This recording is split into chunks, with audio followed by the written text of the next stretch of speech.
Sudbury Studios presents The Empire Goes on Strike. The Resistance is on the planet Sana, the steam planet. We find Fluke and Han Solo riding on strange creatures known to them as sweat hogs. When suddenly, Fluke is grabbed by a weird creature and taken to a cave and forced to stand on his head while the creature tickles his feet. Fluke, not standing for it, decides to try and use the ultimate power, the farce, creating an intolerable environment of methane gas. Take that, you intolerable creature. All is quiet on the steam planet when suddenly one of the Empire's probes discovers the Resistance colony. A fierce battle ensues. But Fluke, we can't possibly penetrate their armor with our slingshots. Well, that's what they did with a cardboard we sold them last year. Well, on the other hand, I guess they had no idea what we wanted the forked stick and elastic mines for in Alpha Centauri 3. Somehow I think we got the wrong end of this deal. But Fluke, what about the farce? You know cardboard burns? Or maybe we could take this to court before they wipe us out.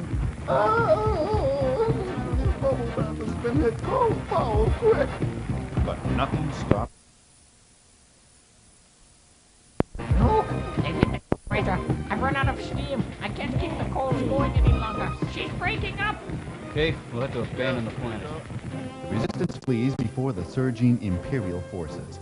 Unfortunately, Han Solo's ship, the Millennium Edsel, can't get into warpo space and is chased by Ralph Vader's bow tie fighters.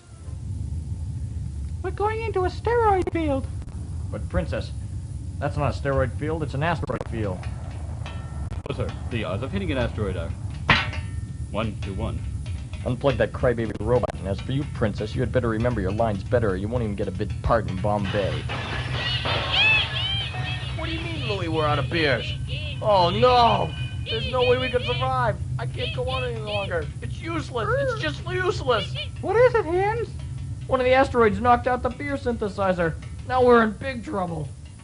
Meanwhile, Fluke has made a perfect three-point landing on the planet Duncan. Of course, a four-point landing wouldn't have been as messy. Fluke has come to the planet Duncan in search of the illustrious Yoyo, master of the farce. We find Fluke chasing away a small rodent-like creature trying to steal his hubcaps with a jackknife. Go away, you rodent-like creature. Oh, these wonderful hubcaps. A little polish and they can replace my china set. Get out of here. I'm looking for Yoyo now, Amscray, Aster Bay. Everything here is fair game for me. I'm Yoyo, master of the farce. And if you don't leave me alone, I'll bite you on You're the... not Yoyo, don't Oh, give me yes, that. I am. I'll prove it. Okay, I believe you. I'll come here to learn about the fires. Stop! Ah! It's too late. Several hours later, though, Fluke is conscious again. You must learn much. Always look both ways before crossing the universe. Always carry a dime in case you have to make a phone call. And if you're going to the red light district, always carry these. And Fluke's instructions continued for many months. And when making apple pies, the most important thing is how you use the cinnamon. Not too much, not too little. As a matter of fact, just right will do. Meanwhile, back on the Millennium Edsel. Louie, have you got the beer synthesizer working yet? Is beer all you ever think about? No, it's one of two things I think about. Meanwhile, on the Imperial Star Cruiser, where sinister Lord Ralph Vader relentlessly pursues the Resistance fighters... When I order Yeti eggs, I mean Yeti eggs. But Lord Vader Yetis don't lay eggs. Mr. Cook, you've impressed me for the last time. Waiter, congratulations. You're the new cook. Gee, sir, thanks, but I think Millie said she'd like the position. What? You dare defy me? Meanwhile, back on Duncan... If you get a really nasty stain on your white shirt, the best thing to do is to shout it out. And if that doesn't work, then you can dye it with a color to match the stain. Now, it's very important... Wait, I'm trying to write this down. Just slow down. I flunked shorthand, you know? Meanwhile, back on the Millennium Edsel... Louie, set this baby down on the nearest asteroid. I'm not fighting any bow-tie fighters without beer in my belly. If you've been confused by the quick scene changes, here's the full story so far. Bob and Jane have just been discovered by Jane's husband, Frank.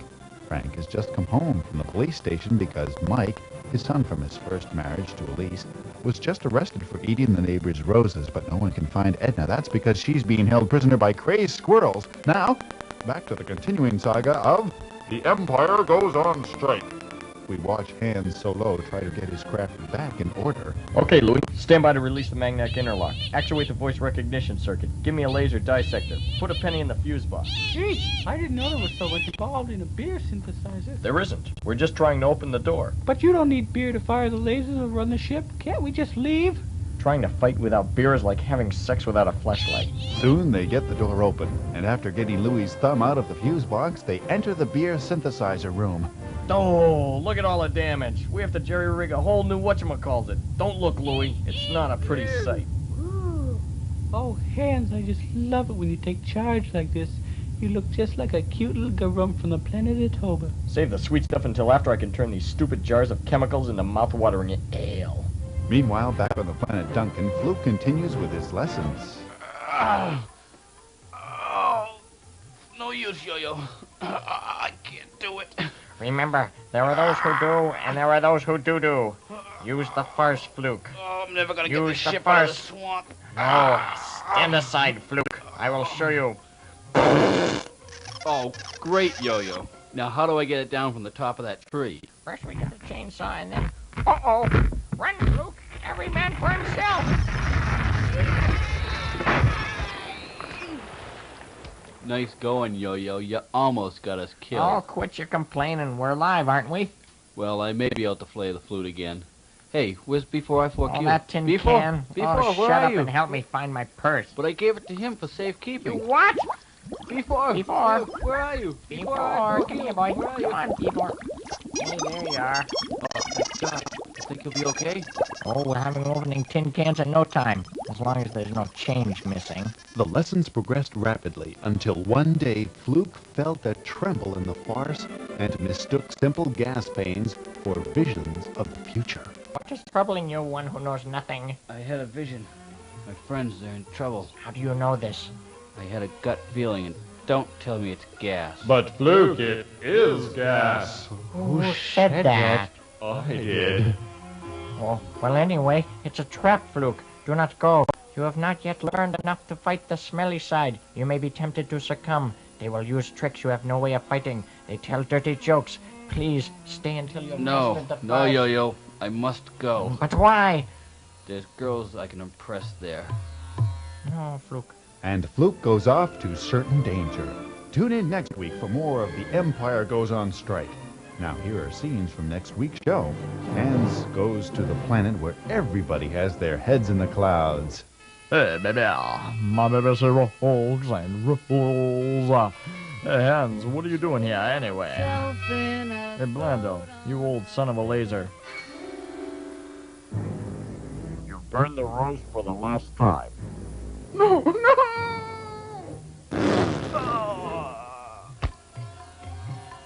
And then once you finish the cuffs, you start sewing the buttons. You can't defeat me, Ralph Vader. I'll beat you. But Fluke, I am your cobbler.